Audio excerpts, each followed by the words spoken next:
I will tell you right now, they don't look like Indians to me, and they don't look like the Indians. Now, maybe we say politically correct or not politically correct. They don't look like Indians to me, and they don't look like Indians to Indians. She's virtually, I mean, she's got some major problems, to put it mildly. I said, of course I hate these people, and let's all hate these people, because maybe hate is what we need if we're going to get something done. Donald Trump has been a racist, a bigot, a misogynist his entire life. But if there's one subsection of people that get under his skin the most, it is the black woman. Do you want him to rein in Robert Mueller? What a stupid question that is. What a stupid question. But I watch you a lot. You ask a lot of stupid questions. You have used words like animal and rabbit to describe black district attorneys. You've attacked black journalists, calling them a loser, saying the questions that they ask are, quote, stupid and racist. Why should black voters trust you after you have used language like that? Well, first of all, I don't think I've ever been asked a question in such a horrible manner. First question. You don't even say, hello, how are you? Are you with ABC? Because I think they're a fake news network, a terrible network. And I think it's disgraceful that I came here in good spirit. Whether it be Abby Phillips from CNN or Rachel Scott at ABC News, Trump has always shown a particular contempt toward black women in the media who challenge him. Sir, if you don't mind, I'd love to. We have you for a limited time, sir. I'd love to move on to different topics. Excuse you. You're the one that held me up at 35 minutes, just so you understand. I mean, it's just, I can understand you perfectly. Because she's closer. I can understand you. I'm happy to hear that, sir. But if I came onto a stage like this and I got treated so rudely as this woman treated me. Oh, my goodness. And I'm fine with it because she was very rude, sir. Very rude. That wasn't a question. She didn't ask me a question. She gave a statement. That wasn't a question. I repeated your statement, sir, actually. Trump treated Rachel Scott like she was the help. Don't be curious. Don't dare question him. Don't look him in the eyes. I mean, for sure, he's an old school racist who believes it's his duty to put blacks in their place. Mr. President, will you apologize to Central Park 5? They've been exonerated. There have been videos and movies shown about the case, and you came out with a full-page ad saying that they should die, that they should have the death penalty. Why do you bring that question up now? It's an interesting time to bring it up. You have people on both sides of that. They admitted their guilt. If you look at Linda Fairstein and if you look at some of the prosecutors, they think that the city should never have settled that case. So we'll leave it at that. And Trump keeps repeating this. He said it again during the debate with VP Kamala Harris back in September. But now it looks like it's going to cost him some serious money. If you remember, the Central Park Five, now known as the Exonerated Five, were just teenagers when they were convicted of a crime that they did not commit.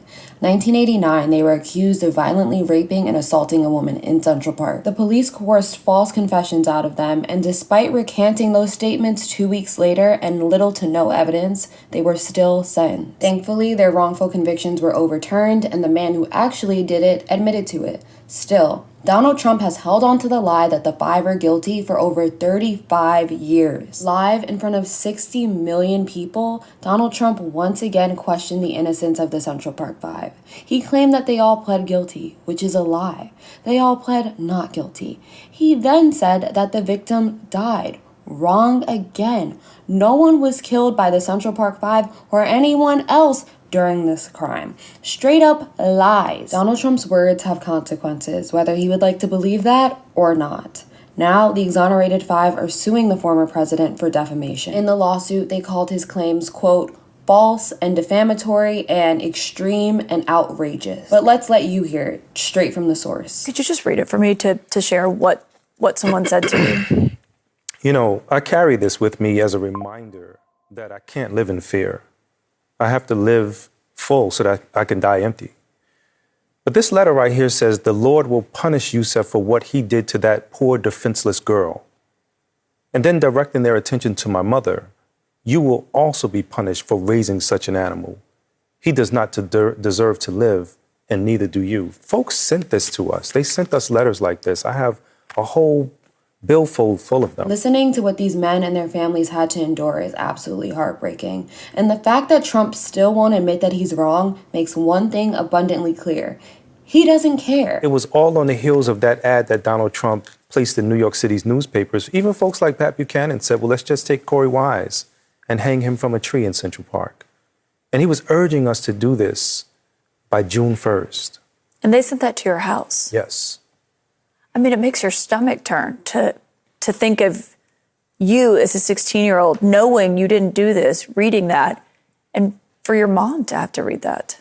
You know, the worst part is that my mother did read this, and she kept this away from me. I didn't even know this was in my apartment for the whole time that I was in prison. I came home to a box of letters that I had sent my mother, and attached to them was a little stack of mail that contained all of these letters. And as I read them, the first thing I thought was how strong my mother could have been to still continue forward, unafraid, unapologetic, standing up for herself, standing up for me, standing up for my brother and my sister. And she's always been like that. Should it really come as any surprise that Trump would double down on this disgusting lie? I mean, he's been telling us how he feels about black people for years. A well-educated black has a tremendous advantage over a well-educated white in terms of the job market. And I think sometimes a black may think that they don't really have the advantage or this or that, but in actuality, today, currently, it's a great. I've said on occasion, even about myself, if I were starting off today, I would love to be a well-educated black because I really believe they do have an actual advantage today. And when it comes to black Americans actually getting an accurate portrayal of their history, whether it be slavery or what happened with the Central Park Five, the party of free speech sure does love censorship. We're going to take the Department of Education, close it. I'm going to close it. We'll have one person, could be you if you decide to retire. Okay, Mr. President, here's what bothers central casting. here's what bothers me about that. So let's say you have a liberal city, let's Los Angeles, San Diego, and they just decide we're going to get rid of that history. We got new history. This is America built off the backs of slaves on stolen land. And that curriculum comes in. Then we don't send them money. Erasing history isn't new to conservatives, and Trump is no exception. But here's Tyler Perry with a powerful take. I watched him from the Central Park Five to Project 2025. And what I realize is that in this Donald Trump America, there is no dream that looks like me. We want a president who believes that this American dream is for everyone. And that president is Kamala Harris. This case just adds to the growing list of legal challenges for Donald Trump. He already lost one defamation case against E. Jean Carroll and now has to pay her $83.3 million. As a lawyer myself, I'd say that the Exonerated Five have a pretty good case. The Trump campaign has responded to the lawsuit by saying, and I quote, "This is just another frivolous election interference lawsuit filed by desperate left-wing activists." The attorney for the Exonerated Five says that they want a trial. You know, I don't want to sound too much like a chauvinist, but when I come home and dinner's not ready, I go through the roof. And I'm allowed to go in because I'm the owner of the pageant, and therefore I'm inspecting it. You know, I'm inspecting. I want to make sure that like everything is good. You're there. Yeah, the dress. Is everyone okay? You know, they're standing there with no clothes. Is everybody okay? And you see these incredible-looking women. And so I sort of get away with things like that. There was this about Jessica Leeds, who accused him of sexual assault. Yeah, I'm going to go after. Believe me, she would not be my first choice, that I can tell you. Look, we've known for decades now that Donald Trump and the Republican Party view women as nothing more than objects of desire who deserve to be subjugated by the men in their lives and the political agenda said men support. But Trump is a special type of creep. I said that if Ivanka weren't my daughter, perhaps I'd be dating her. You know? Stop it! Oh, it's so weird. Stop You know what? What's the favorite thing you have in common with your father? Either real estate or golf. Donald, with your daughter?